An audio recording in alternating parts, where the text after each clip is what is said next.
Good afternoon. Thank you everyone for being here. It is extremely important that we get as much information out as widely as possible, and I know a lot of members of the media have been doing that already. And so thank you for the role that you are playing, helping us get this information out as widely as possible to get assistance here. As a parent myself of a 12-year-old child, I cannot imagine what Victoria's family is going through right now, especially since that she has a medical condition that requires ongoing monitoring and care. I am very concerned. In 2024, there were nearly 2,500 calls for reported missing persons in the city, and there's already been 1,500 this year.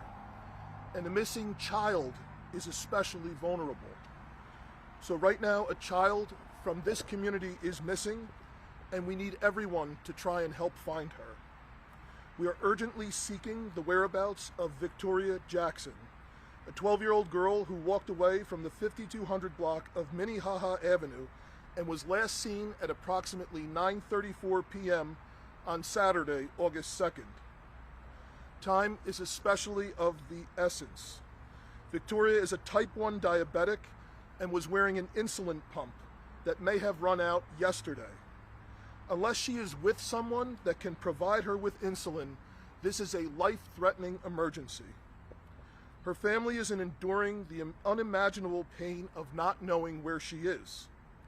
We share their concern, and we are working tirelessly to help bring Victoria home safe.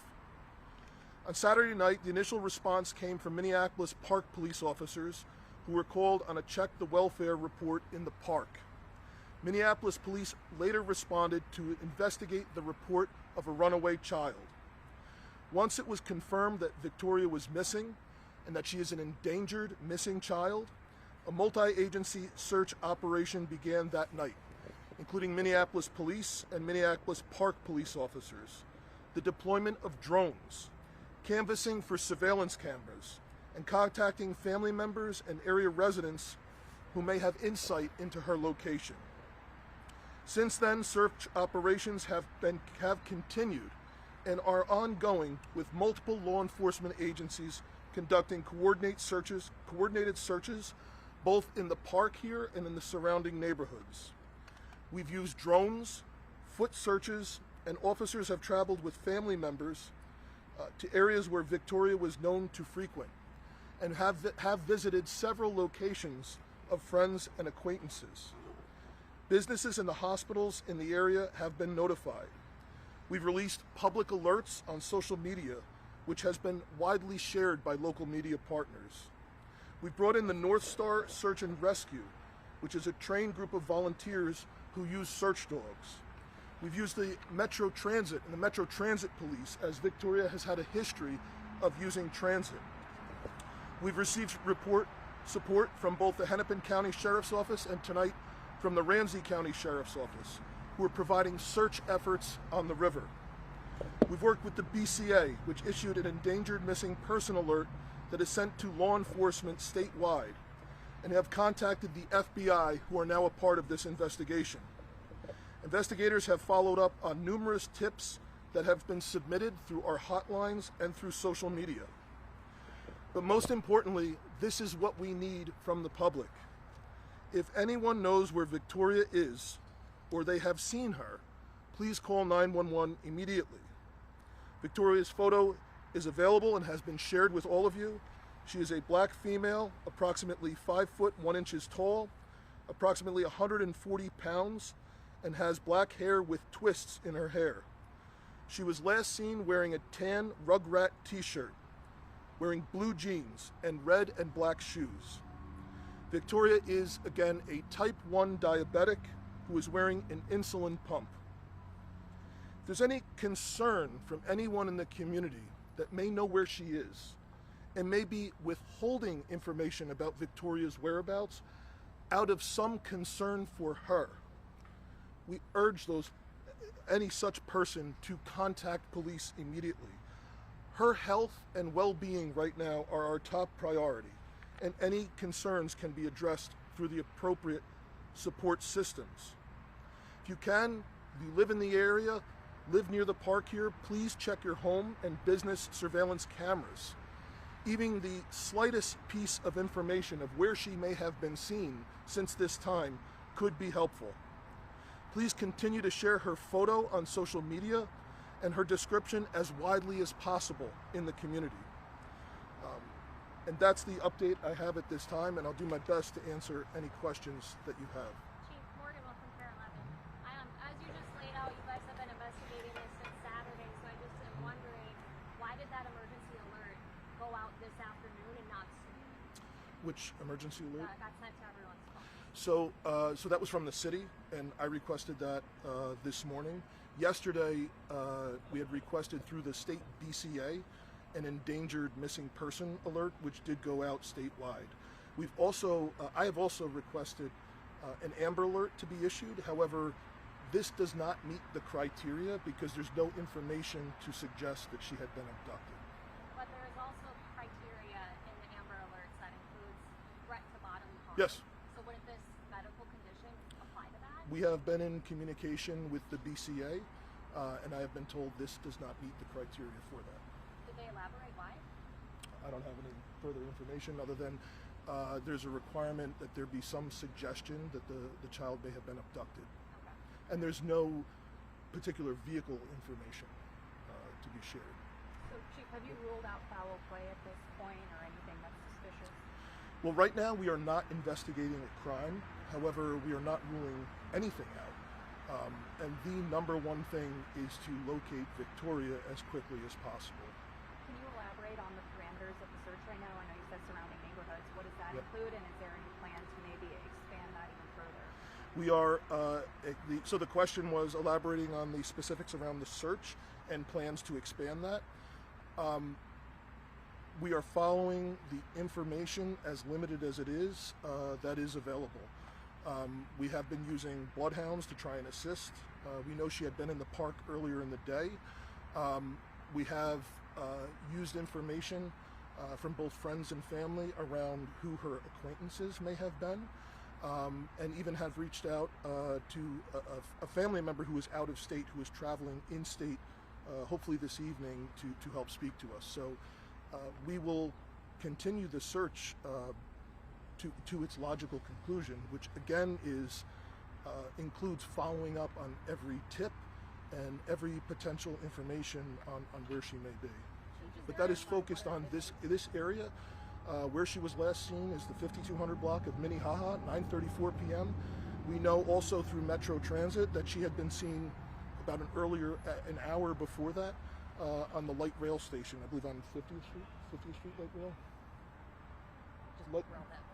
Near 50th Street on a surveillance camera from light rail, but that's before 5200. She was last seen at 5200 Minnehaha. So again, that's why any potential video that people may have, surveillance cameras, all video that's been put out to you from all the we have businesses? investigators that are going through. So I know family communicated all the businesses in the area and talked to law enforcement yesterday about those videos. Have those been reviewed now, looking at 36 hours later? I know there are videos. There are 2 videos that I know she was confirmed seen on. I don't know that we have any other video that she was confirmed to have been seen. They have canvassed the neighborhood. They have asked neighbors for additional video. They've been to businesses. I am not aware offhand if there is any other video that she was seen on, other than the 2 that I know. And those were from after the last time she was seen? No. Okay.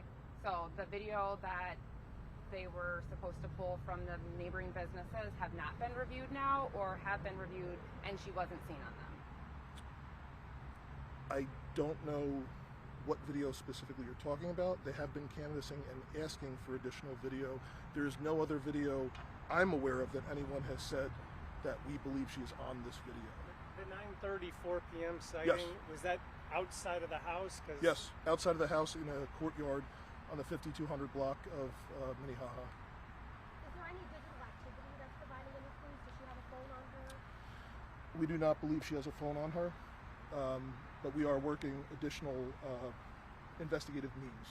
Is her health the biggest concern right now? Her health is absolutely the number one concern, just because of the nature of her condition. She is a type 1 diabetic, and we believe at this point, unless someone has provided her insulin, she has run out, which means she could be in a diabetic coma or in a life-threatening emergency. Do you know how long she would have once running out of insulin? I don't know medically, so I can't comment on that further. Just to know very, very clearly, I can't emphasize enough, it's as serious as it gets. Is there a history of her running away? You mentioned family. She has had a history of leaving the house, but always returning quickly. And she had left the house multiple times during the day prior to this. I know you're not investigating this as a crime, as you said, but are there any persons of interest or known individuals she may be in contact with?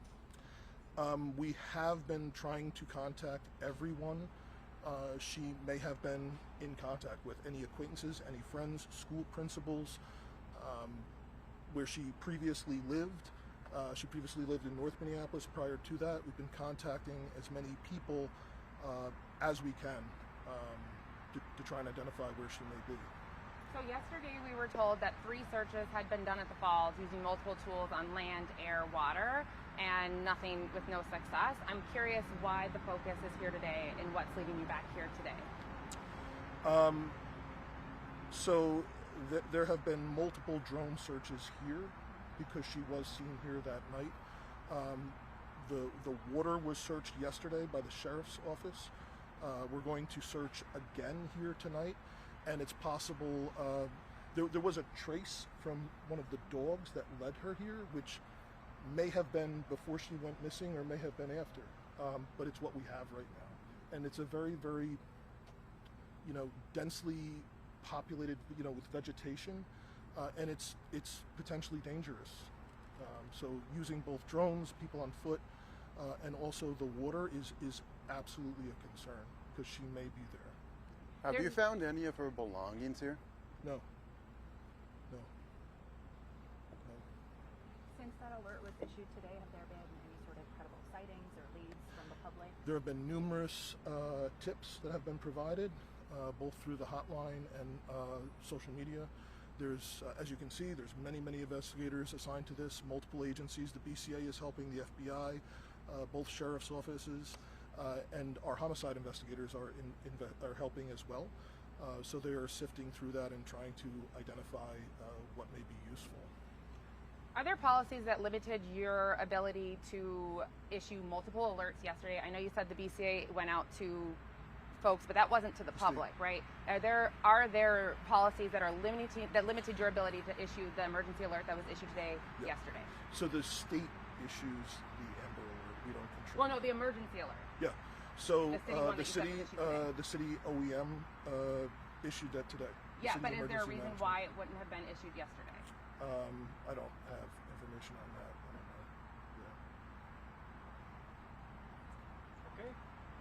I do want to say that within an hour, the media had the information out, and we put it on Facebook. So that was right away, and you provided the updates as we've been going on. So thanks so much for your partnership in that. If days like this, we can't do it without you and with the public in general. So the information you get out, it just expands exponentially as it goes out, even through Facebook and all the missing person groups that echo that information. So thanks so much for your partnership in that. Thanks for being here tonight.